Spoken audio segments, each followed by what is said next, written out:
নবী বলে দিয়েছেন যাদের স্বামী দেশের বাহিরে থাকে অথবা বাড়ি থাকে বউ, স্বামী থাকে অন্য জেলায়, ওই নারীদেরকে নবী উপদেশ দিয়েছে তোমরা সুন্দর পোশাক পরো না, ভালো করে সাজগোজ করিও না, কারণ অন্য কোন পুরুষের নজর তোমার দিকে পড়তে পারে। ও বন্ধু, নারীরা যত সাজগোজ যত সৌন্দর্য সবকিছু স্বামীর জন্য, অন্য কোন পুরুষকে দেখাতে পারবে না। নারীরা হলো গোপনীয় জিনিস। কি জিনিস? গোপনীয় জিনিস। তারা থাকবে পর্দার ভিতরে, ঘর থেকে বের হলেও পর্দা নিয়ে বের হবে।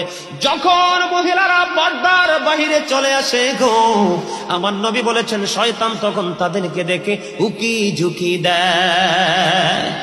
মহিলারা যখন বন্ধু পর্দার বাইরে যায় দর্শনের শিকার হয়। কথা বলে না?